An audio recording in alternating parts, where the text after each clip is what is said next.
At Hanelet Abencenia, may mensahe para sa pinakamatapat na kaibigan ni dating Pangulong Duterte. Ang detalye ng balita, alamin natin kay Kapatid Jason Rubrico. Hindi pinalagpas ni Hanelet Abencenia ang pagkakataon na magpasalamat sa isang kaibigan na hindi kailanman tumalikod kay dating Pangulong Rodrigo Duterte. Isang kaibigan na nananatili sa kanyang tabi, lalo na sa gitna ng matitinding hamon.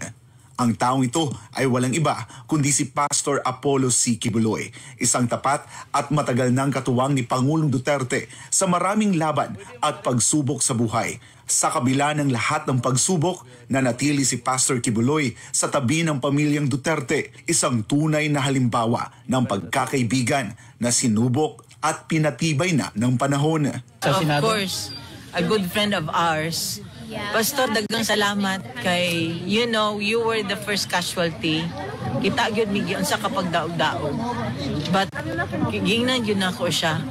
Wala na kay loyal na amigo pareho ana. No matter how hard they put you down, you know, kung giunsa kanila pag daog-daog, wa jud ka ni talikod, Pastor. Bukod sa pagpapasalamat ay nagpaabot din ng buong suporta si Abencenia sa kandidatura ni Pastor Apollo Quiboloy sa nalalapit na halalan. Hinimok niya ang mga Pilipino na pagkatiwalaan at suportahan ang mga layunin at prinsipyo ng butihing pastor sa kanyang pagtakbo sa Senado. And I know, God willing, you will make it. And I'm asking all the Filipino people to please support Pastor Apollo Quiboloy. Daghang salamat. WDP. Straight yung WDP. Ngano magkamali pa man ta o magsalig o kuan ba nakita man ta. Those people na ato ang giboto supposed to protect us, to protect the interest of the Filipinos, you know, to protect the kwarta of the country.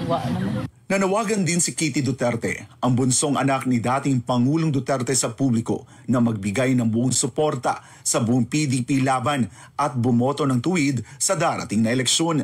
Suportahan natin yung PDP laban, vote straight. Sa pagtatapos ng kanyang pahayag, nagbigay si Kitty ng isang personal na pagbati kay Pastor Apollo Quiboloy at nagpapasalamat sa kanyang walang sawang pagsuporta sa pamilya Duterte. And I would like to greet Pastor Quiboloy. Hi Pastor, sana malala mo pa ako. Kasi since maliit ako, syempre, so mabuhay kayo.